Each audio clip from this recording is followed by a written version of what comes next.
Good day and welcome to The State. Thank you for choosing us. The show is brought to us by Christian Service University, located in Kumasi in the Ashanti region. My name is Gabriel 𝗟𝗓𝗡 Ankrah. Stay for more details.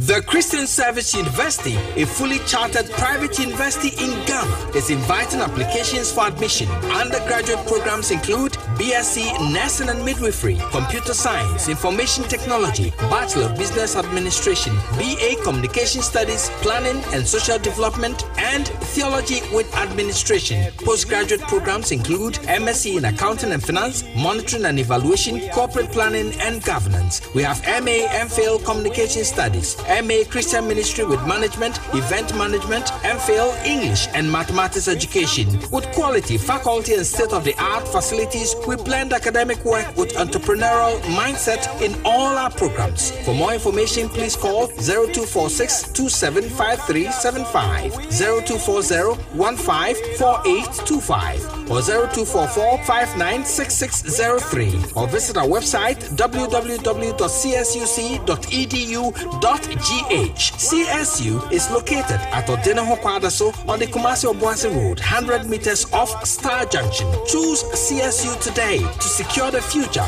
of Africa. And to make him better known. We are young but wise, strong yet fragile, soft but tough. We are young people. Join me, the very Reverend Gideon Doche Osabute, as I connect you to the world of young people.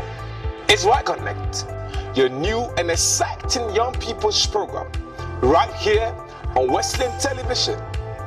It's Why Connect, connecting youth to Christ. Why Connect? The future is here. See you.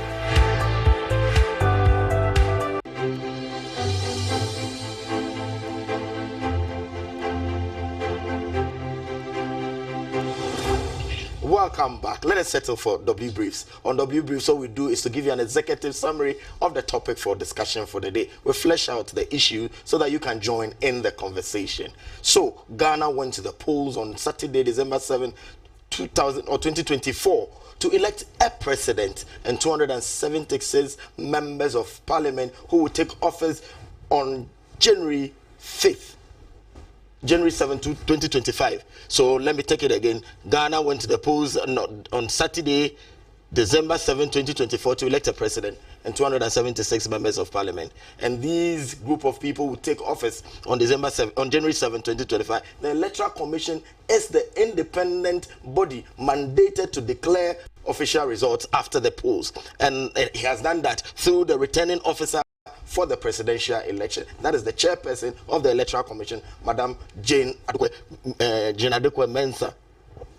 The results, as she declared, had it that Mr. John Mahama polled 6,328,397, representing 56.55%, while his fiercest contender, certain vice president and presidential candidate of the ruling government, New Patriotic Party, Dr. Mahmoud Bawumia, secured 4,657,304, representing 41.61% of the votes cast. Accordingly, John Dramani Mahama of the National Democratic Congress is the president-elect, and he assumes office officially on January 7th, 2025. The past 48 hours, when Jane declared the results, and subsequently the space have been laced with speeches from herself, the president-elect, vice president of the new government coming in, Professor Nana Jane Opoku Ajiman, and of course supporters of the NDC have been jubilant. They have moved on the streets in jubilation all over the place.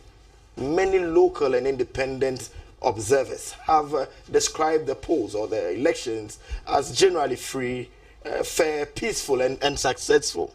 But that notwithstanding, there have been incidences of wanton vigilantism resulting in violent takeovers of state institutions and assets by purported supporters of the National Democratic Congress.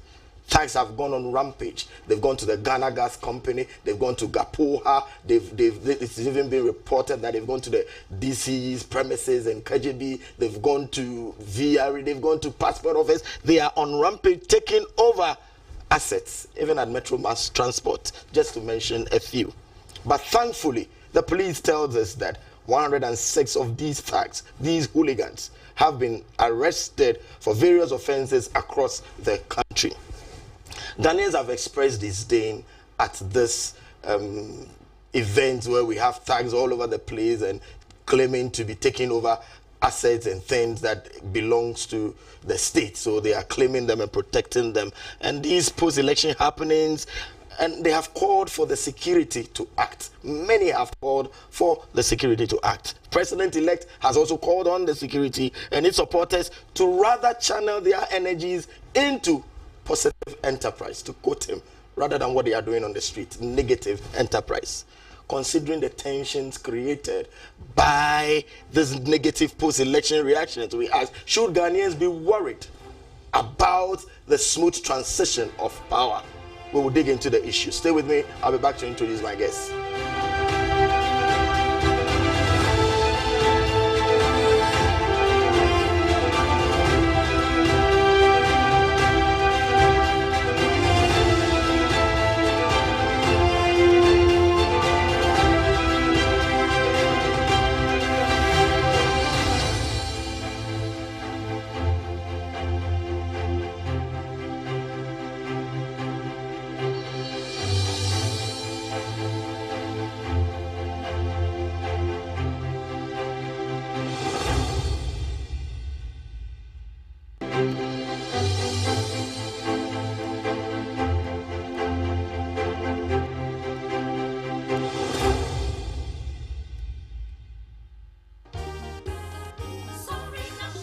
Sorry, not sure. Wake up to a purposeful day. Get ready for a transformational morning experience. Sorina Shrine is here to build our spirituality, mental and physical well-being. Through positive, inspiring actions and stories.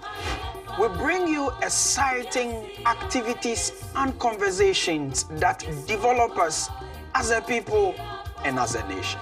We take a look at the trending issues in Ghana and the rest of the world. And we also review the impacting stories from our local newspapers. Every morning, we bring you stories of hope, change, and renewal. We empower you through the Word of God and provoke you to live the purposeful life destined for you. Join us, Anita Kwaku and the Reverend Ajika Vincent Agbamanya, Monday to Friday from 5:30 a.m. to 10 a.m. as we take you on an inspiring journey, live and exclusively on WTV. You may also join us on Facebook at WTV Ghana and on YouTube at Wesleyan TV Ghana. Sorry, not Shrine. Wake up to a purposeful day. Sorina Shrine is brought to you by Danwell Insurance, Multi-Credit Savings and Loans, and the Methodist University Ghana.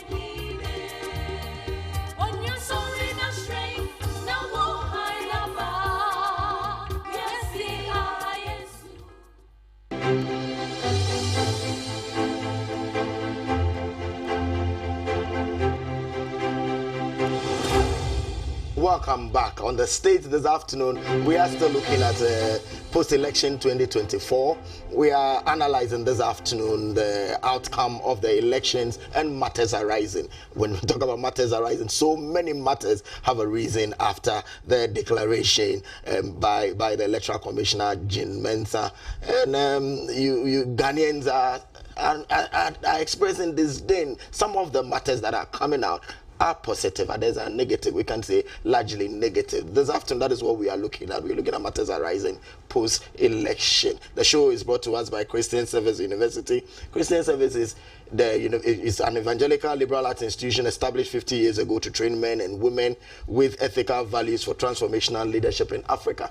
Admissions for 2024-2025 academic year is in progress for undergraduate and postgraduate programs. CSU offers dynamic academic and industry-driven programs in nursing, midwifery, business administration, communication, planning, and computer science. For more information, please contact our admission relations officers on 0246275375, 0240154825, or 0244596603, or visit our website www.csuc.edu.gh. Through CSU today to secure the future of Africa. CSU, the university of choice. So we began the post-election analysis last Monday, and we promised that we will continue to make sure we do justice to the topic. And so this afternoon we are joined on the show by our esteemed guests that we started with. In fact, they have been analysts par excellence since we I think from here maybe we should graduate them to the transition team so that they help with some of the analysis.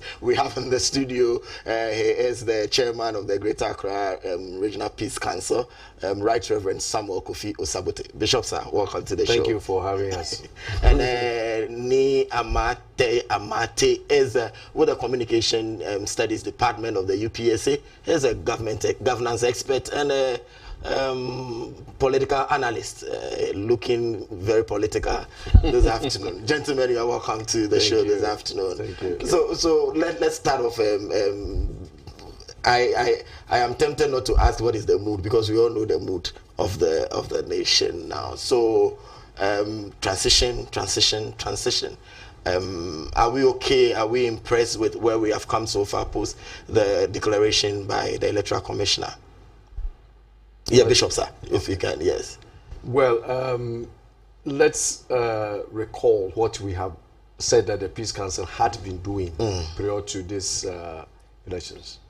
We had a package supported by foreign donors and also local donors more than a year ago, and particularly from January, trying to reach out to what we call hotspots within the Greater Accra region. I will not mention them.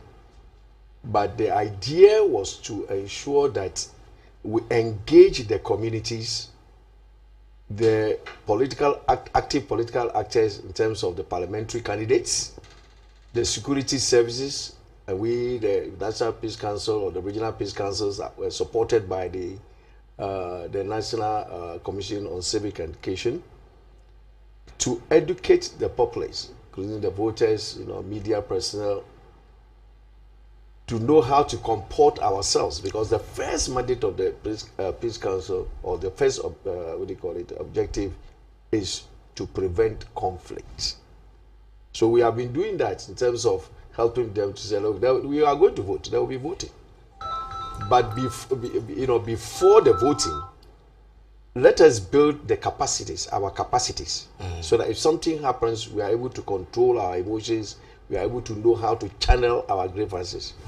And then during the actual, elections itself, if something erupts, how do we, as a people, because there will be differences, how do we build our capacities? And then also after the elections. So where we are now is after the elections. And some of our expectations were that the things we have built into people across the regions, the peace pacts that we have initiated and we have helped people to sign, they will live up to them, whether they are security personnel, whether they are the EC, whether they are the political actors, the supporters, and those who are also giving, putting themselves up for this. So we are not too happy. Bishop, I'll come there to ask what the plan was, the post-election plan for the Peace Council was. So you not to lose your thoughts. I'll come back to that so that you give us, because many are wondering, did you have a post-election plan? We have. If you did, why are we seeing what we are doing? But we'll get that so that you tell us what we have. We have come far. In the next few hours, the transition teams will be inaugurated. The president-elect has met sitting presidents at the Jubilee House. They've had closed-door meetings, and the inauguration will begin so that they start looking at the... Do you think we've made significant progress from the last time the election results were declared? And what is transpiring? Matters are rising. Yeah, thanks very much. And let me apologize for the... That was very unfortunate. The whole thing is that we took giant strides into the elections and we voted quietly and we had good results.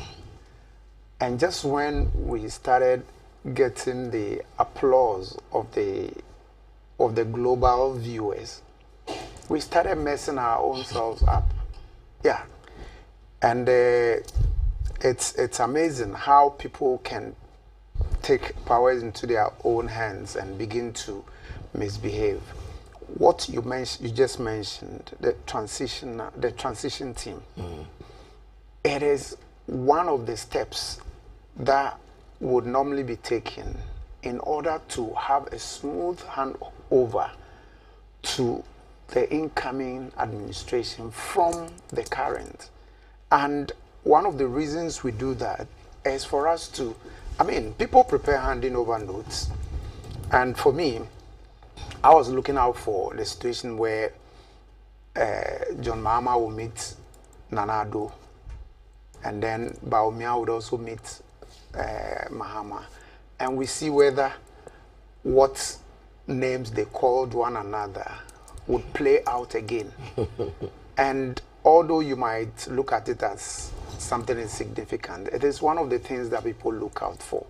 What did they say? That's why after the closed door meetings, you had the two protagonists coming out to say, well, we met, we said this, we said that, and we've set the dates for this and that. And it's beautiful. But why won't people then wait for this smooth transition to happen before trying to seize a toilet or go to NADBO offices to drop Nanado's pictures? Of what significance would that be to you when pictures are thrown off unceremoniously and stuff like that? So I keep wondering, and honestly speaking, when I saw the list of names of the transition team, I was happy because these are mature persons. Very experienced. Very experienced, and some of whom we've not heard for a while. Man, I wanted to see Chairman Sambonsu's face to weigh the mood of his appearance against what I saw of him the last time in Parliament when he was so angry and, you know. We love to do those things so we know that whatever anger was lit at the time this thing happened, can we still see the embers burning? Okay. So, seriously speaking, when I saw especially with Doa Jaho, yeah, acting as a supervisor to the team. It is with the advisory committee. Yeah. Advisory committee. Yeah. And then you see the speaker himself will be there. You see Frema on the government side. And then you see Julius Debra, you see Guzitano, some of the old guards. We've not seen Guzitano in a while. Then I read Ahoy, Kwame Ahoy's name. I was glad. Because all these persons are still around. And yes, why do you think they will bring them out around this time? Because you don't just wake up to do things. Bishop knows when people, I mean, there are situations where you have an old lady and a husband, then one of them dies without the other knowing. Normally they will send the priest to come and talk them out of it. And so you don't just select people to go and do things. And for me, I was overjoyed when I realized that, oh, so this party also has these people around, and this, and you see we will have a smooth transition. But the thing is, how come we are unable to to draw attention of these hooligans and hoodlums. We'll come to them. We'll look at their issue because it's a serious sickness that we really need to look at to get to them. Bishop, just so that we end on transition. You have any take on transition? Yeah, well, I agree with my brother that the transition is very, very important. As he was, he was talking, I was putting, some thoughts, together from what, of course, we knew that we were going to talk about this, transition. But the transition, I also read the list, and I think the core issue of the transition is to ensure that there is continuity in governance. Okay? It also helps to cut down cost of making mistakes. Yeah. And that's why he was talking to you about those who have been there before. Yeah. At both sides. If you look at the team that have been assembled by both sides. Both sides. Yeah, they have all been there before. Okay? And then it's also going to help us to effectively manage the goodwill. You heard him. My co-panelists, that the two parties, if you recall, we have been there before. These two people, the people, the two honorables, the president have been there before. Yeah. And we heard that from one of the transitional meetings that one requested for some favor. The two of them agreed. When it came to the transition team, it was thrown off. But here we are again. So are we learning our lessons about what the transition is all about? And I'm saying that the transition arrangement is a good one. And I think those who framed this meant it for a positive decision. So we find out. Because it is not about the individuals, it's about the state. Yeah. So it is a good thing that so it also helps our leadership reputation. Okay? Yeah, People are beginning to take our leadership. What is it that they need to do or not to do? What are the things that they can learn moving forward? What are the things they need to put in place? Yeah. In the proverbial first 100 days, they call it. I think the president so all 120. It begins to. So the transition begins to help all of them to come. But like he said, the two main people, the outgoing and the incoming, must be given enough space to operate. Because in the past we have not had it. But if the two met, as I said, the goodwill comes. They talk to each other, because whatever the outgoing needs have to be met by the incoming. Yeah, exactly. So we are hoping that the process goes on smoothly. Like you mentioned, stability and continuity is the essence of the process as we are having. The president-elect has come up with what he calls a policy plan in the first 120 days. So that moves us to that part of the results that I think we should look at. Let's move into the Chamber of Parliament. Let's look at the legislature. Decisive flip. The numbers as have been declared. As at now, the NDC has 184 seats. 184. MPP has 75. So with the NDC, they've made a net gain of 46 seats. 46. And then the MPP has made a net loss of 62. This NDC gains 46, they lose 62. So the whole chamber is the whole chamber is more or less somebody would say it's painted green, because they are in the majority. It's going to affect policy. So it's the term now is super majority. It's not an ordinary majority, it's super majority. And we are looking at the chamber and the numbers there, because that is where the policies will be driven. All the loans and the agreements based on this are representatives who are there in the chamber. Do we then say that Ghanaians, by voting in this direction, are telling us that the hung parliament we had in 2020 is not good for us? Let's take my colleague who's doing the analysis. Let's take a step back. Whilst we're talking about the things that are happening now, we have not even talked about what is happening in the constituencies again. We'll go there. No, you just wait. We need to add it quickly, because you see the governance system we have, okay, until we change our constitution, focuses on the winner takes all mentality. Winner takes all mentality. 4 years ago, the same phenomenon, we had people attacking toilets, this is as well, because they feel that, look, it is our turn. And once we have come to power, we have to take all this. We should know the root cause of some of these things. Now, transitioning that quickly to the parliament issue. You are aware there's some parliamentary seats, there's still contention. Still contention. Why? Because we also want to increase, even with the numbers, people still want to increase their tally. Their tally. It shows you that they know that is where the power is. The more we are, the more we are able to either support our presidents, elect the president's, policies, and so forth and so on. So numbers become very, very important.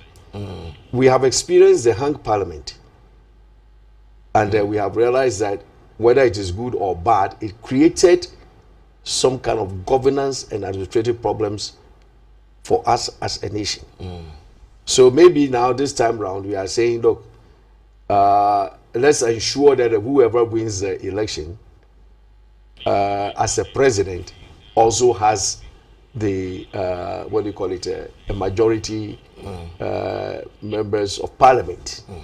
So viewers rolling on our screen is the Electoral Commission office in Damongo, where the arid youth, I wouldn't say I prefer to call them thugs and hooligans, because what they are doing is not proper.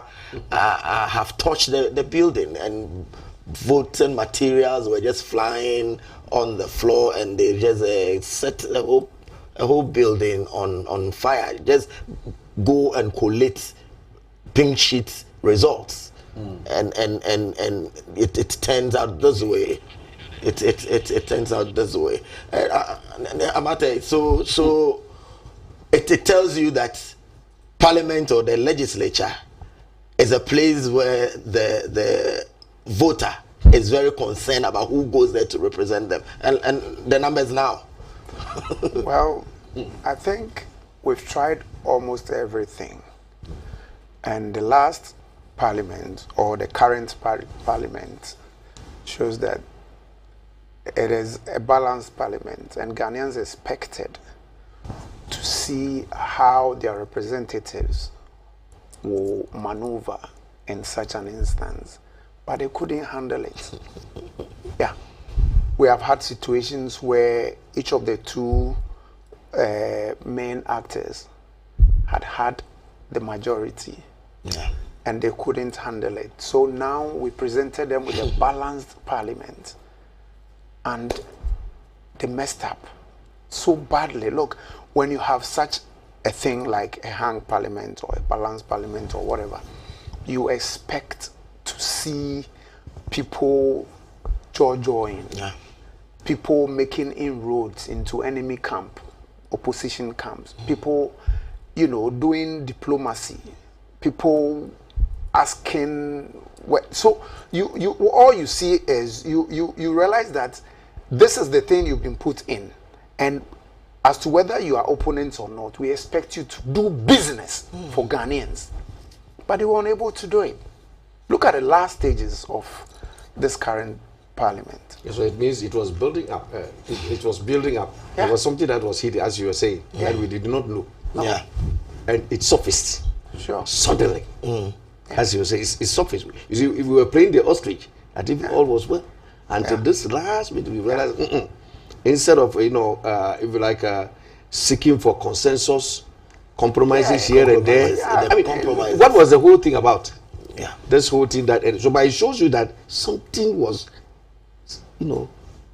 building up gradually. Because what happened in these last few days, it was not something that just came out of the blue. It has been there. It was simmering. Yeah. We were not able to handle it when we had all these 4 years. And surprisingly, they go back on the 16th because the speaker is recalling them.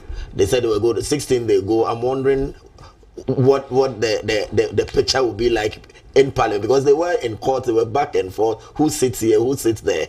Now, with what the people have decided, would they be sober enough? Would they go to the table and get the budget for the first quarter approved? And how are they going to? Because some are grieving. Because if you don't, so you know who is out, you know who is in. It is up to you to leave a good legacy. It is up to you to build bridges, have handshakes, hug, because definitely you go back to the people to seek their mandate. So we expect them to behave like humans, okay? Because some of the dealings there, I mean, this particular parliament, right from the day they came together, they fought, soldiers had to go in, and afterwards there had been one scandal after the other. With them fighting, there was this parliamentarian who took a blade to parliament on the day they fought and used it to cut the underpart of another parliamentarian's cheek. And it went on and on. Look at the last stage of it. And I was wondering, how different are you from the other parliaments we have had? You know, scandals upon scandals. And so, can we say Ghanaians were not happy with how they conducted themselves in the APAC? That is how come we're having this result. Of course. Of course. That's exactly what it is. Yeah. Ghanaians were not happy, and Ghanaians thought that, look, you may fool some of the people some of the times, but not all the people all the time. And that's why the voting pattern went the way it did. I'll be very happy if you like to interrogate some of the causes of the failure. What led to what we are having. Let me tell our viewers, you are still on the stage, and this afternoon we are doing the post-election analysis and matters arising. We have looked at the transition that is ongoing, and very soon the president will inaugurate the two sides to start the process of the handover to the next government. We also looked at the issue of the flip in the seats in parliament, with the NDC having what they call now supermajority, and the fact that Ghanaians have spoken. They were not impressed with how our legislators conducted themselves in parliament just before we went to the polls. And there are other issues that, like the panelists have said, were simmering things that are now surfacing. So we've had in the studio helping us with the discussion, chairman for the Greater Accra Regional Peace Council, Right Reverend Samuel Kofi Osabute, and Ne Amate, who is with the Communication Studies Department of the UPSA, himself a governance expert and a political analyst. And we are trying to more or less on flesh and find out what the matters really are, so that you can also join in the conversation and appreciate the national discourse. I want us to look at the violence, because that is where we want the Peace Council to really come in. So bishops, people ask, did you have a plan? Because look at, they going to Metro Mars, the Electoral Commission workers are not going to work today. They said they won't come for fear of their lives, because they need to go and do tabulations and things for the results to be gazetted. But yesterday, these tags went to the Electoral Commission headquarters, demanding. They even went to the underground part of the building. So they fear for their lives. They've gone to the passport office thanks to the military intervention and other things. Did you have a post-election plan, Peace Council? If not, why are we not having peace? You see that when you were talking, I was flipping through on the 9th of December. Maybe for the purposes of our viewers, let me read what the National Peace Council through its chairman wrote. The National Peace Council head office is aware of reports of the destruction of offices and looting of warehouses related to the 2024 presidential and parliamentary elections in a number of locations. We are saddened by every incident of political violence and strongly condemn them. Each of the 16 regional peace council, listen to that, each of the 16 regional peace council offices are working on the ground to restore peace across all regions of the nation. At the regional level, our 16 regional chairmen and regional executive secretaries are closely monitoring these incidents and will continue to escalate them to the relevant regional inter-party advisory committee, regional division of the Ghana Police Service, regional security councils, and other relevant stakeholders as needed. At the national level, the National Peace Council continues to closely monitor these incidents and will continue to escalate them to the Electoral Commission, the National Election Security Task Force, led by the Inspector General of the Ghana Police Service, and other relevant stakeholders as needed. The NPC Chairman, Reverend Dr. Ernest Edu Jamfi, said, our regional peace councils continue to play a vital role on the ground in every one of Ghana's 16 regions. Our teams have been working tirelessly behind the scenes over the weekend to mediate and expedite resolutions and closure of many of the tragic incidents of electoral violence we have witnessed as a nation.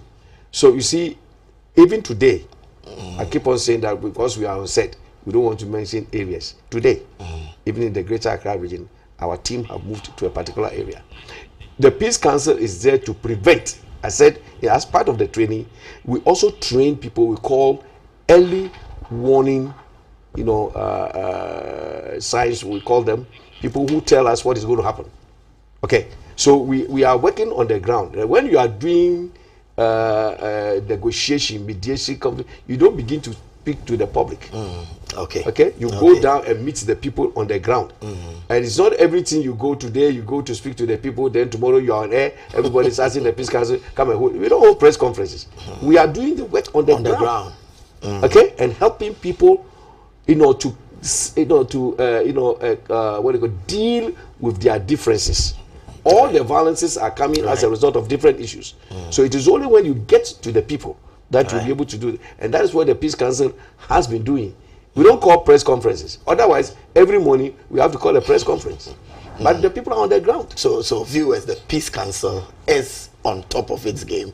It is not a public show. They are on the ground, making sure. And both, if you listen to the president, the president elect, yes, he mentioned that he was calling on the president, the current president, which has all the state machinery behind him, to instruct his police, the security, to act. Yes, let's watch the president elect with the instruction on calling on us to make sure that he's prevailed. So we will watch the president-elect, His Excellency John Dramani Mahama, just to reiterate and buttress the point made by Right Reverend that he called on these major stakeholders to make sure that we have what is going on. My brothers and sisters, I come before you tonight as your president-elect to again express my deepest gratitude for your unwavering support in Saturday's election. This is a moment of hope, unity, and opportunity for our great nation. However, I must address a matter of urgent importance tonight.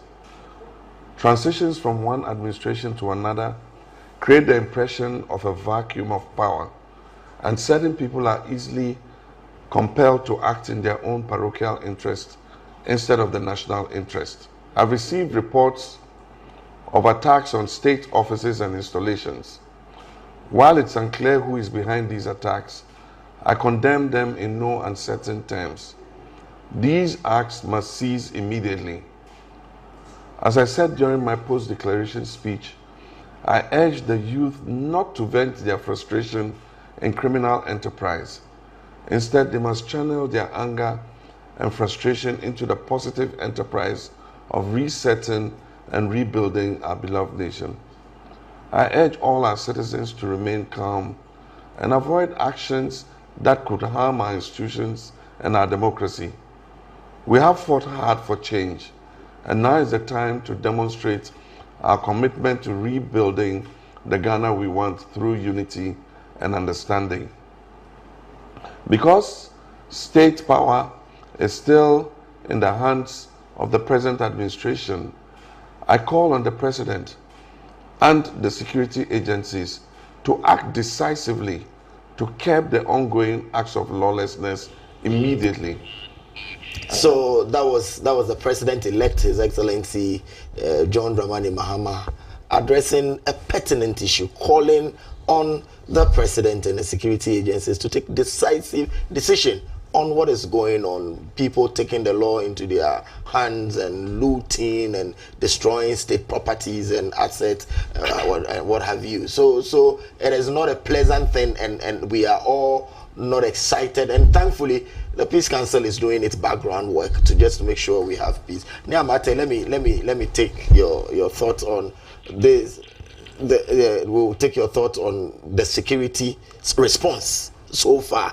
We've seen the visuals, and on some of the occasions, you realize that they've just been there looking on because they don't want to use lethal force, and the people are going on rampage and all that. We'll take your comments right after the break. Viewers, we'll take a quick break, and when we are back, we'll delve into more issues. Stay with us.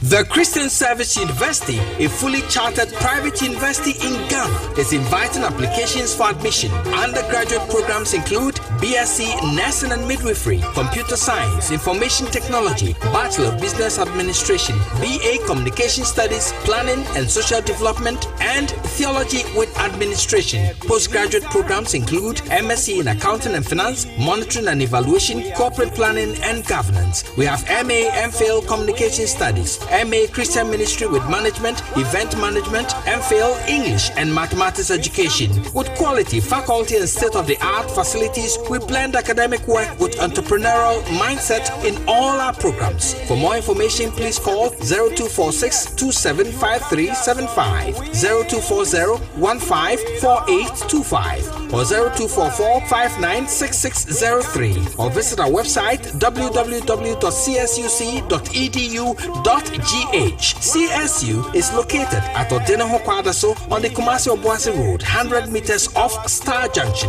Choose CSU today to secure the future of Africa. And to make him better known. We are young but wise, strong yet fragile, soft but tough. We are young people. Join me, the very Reverend Gideon 𝗟𝗜𝗓𝗘, as I connect you to the world of young people. It's Why Connect, your new and exciting young people's program, right here on Wesleyan Television. It's Why Connect, connecting youth to Christ. Why Connect? The future is here. See you.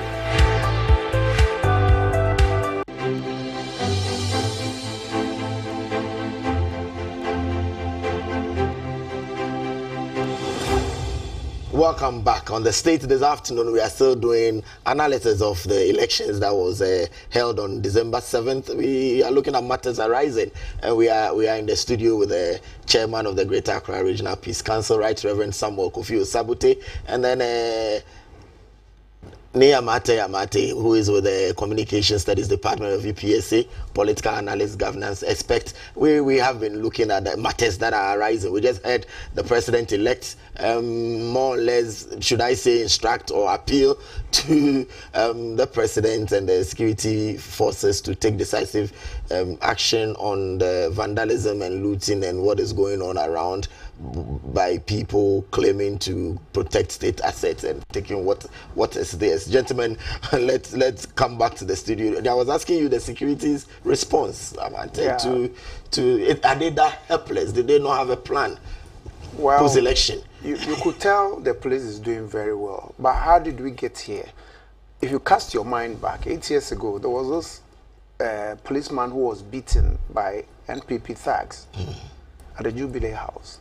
He went to court. Later, he said he was not interested in the court case anymore. And we're wondering what happened. You know, I have never seen a situation where security personnel would be holding negotiation chats with hooligans, hoodlums, criminals. Why would you negotiate with them? When somebody acts in a manner which smacks of criminality, you deal with them decisively. Now, the president-elect is throwing it to the government that, look, you are still in power. You have all the resources. you should deal with the matter, because here I am, I cannot do anything. Yeah. Even if it is the case that the NDC the NDC supporters are the ones who are misbehaving, how is Mahama to act? And then the Peace Council. Why would anybody mention the Peace Council? They have done what they have to do. And if you are a sensible, normal human being, you've been told what there is to do during times like this. Why would you go and... I mean, it beats my mind. I saw a video of a young man whose foot had been cut into two. And the wrist, the hand up to the wrist level is also being cut. And was lying on a stretcher in the hospital. I mean, you are forever gone. Even with the two hands, you're unable to do anything that will bring you wealth. And then you go act in a manner as to get your fist cut off. So you see, I don't see how the Peace Council could be held blamable. I don't see how any other person. It is our job to do. And because they know if you get into a criminal act on the back of a political party, you never look. The police said they arrested 169 or so hooligans. 106. Let's see how many of them will go to jail or they'll be persecuted. And this thing is a funny thing that you look to the West, and Trump is looking to the day he'll come up as the president, and then issue a white paper to bring out all those hooligans who caused the mess at the on the 6th of January, at the Capitol. And so here you are. They know definitely that they will be taken out. They will never be prosecuted, and that's why they're doing. But if ever we could look, when I saw policemen negotiating with criminals, I couldn't hold my anger. What is the commander-in-chief doing? Can't he command? No, you are scared. Yeah, you see, you are scared because of, as I said, the governance system we have put in place. You are not too sure whether you are going to your position. You are going to retain your position. So you may be sacked because they know clearly that it's a new person who is coming. Yeah. And then he mentioned something about the enforcement of the law. Yes, that's what I'm asking. That when we went around and we were educating people, we were asking them, do you know that a law has been passed on vigilantism and related offenses? There's an act. It spells out clearly. Some of these people who are doing whatever they are doing is in the law. Yeah. And it says the punishment is prescribed. So I agree with him. This 106, we will wait and see whether the law is... There is a law. Yeah. We have come this far so that we can bring a law to stop vigilantism. And what the people are doing is vigilantism. It is clearly there's a law that bans vigilantism. And it states that when you are caught, these are the things you should not do, including being banned from, voting. I mean, the law is there. The law is there. Stated. It's clearly stated. So you have arrested the people, fine. Because 8 years ago, and then you see, there's always political equalization. Yeah. That's what is killing our governance. You also did it the last time, and so it is also our turn. Yeah. The police, the security services are scared that they don't know their stand. They will be removed from their position. So I see. If you listen to the most of the results are the full glare. Have you get that phrase? Yeah. Most of the reports of the violence are the full glare of the security services. Read all the reports at the full glare. We see the visuals, we see them, and that's why I ask, are they helpless? But like you are saying, it's either they fear for their life, their positions, but how long are we going to lament? And every minute we have an incident being recorded that they have taken the law into their own hands. Hopefully, 106 have been arrested. We should wait if it will be prosecuted. We shall apply the law. I'm hoping the day Ghanaians have decided to get people out of office for their inactions, when we also say you couldn't deal with vigilantism, you couldn't deal with this, so you can't be a leader. But those are some of the things that we're actually looking at. That why are we where we are today? You come like Mahama elect. He has a lot of promises that he threw at Ghanaians, and that's what we're saying. That let's see you perform it, walk the talk. Okay, so if you, and that's why Nana Addo has been thrown out. Unfortunately, Bawumia bears the brunt because you are part of a system. First of all, we know about this 8-year cycle, and so if you claim you're going to break the 8, then you really must work very hard. Unfortunately, the 8 years is still the cycle we're watching. Then what next? Look at the promises they made. Look at, there will be no haircuts. And then the president became the chief barber. And these are some of the things we're talking about. Galamsey. And then you refer to the fact that the last election, all the places you cleared the Galamsey and you bent their tractors, you lost. So you are narrowing down on possible factors that could have contributed to the numbers that they lost in Parliament, and so why the people reacted the way they reacted through their ballot. If you take a look at the Galamsey, because you lost in the last election when you were doing the right thing, getting rid of people who were messing our water bodies up.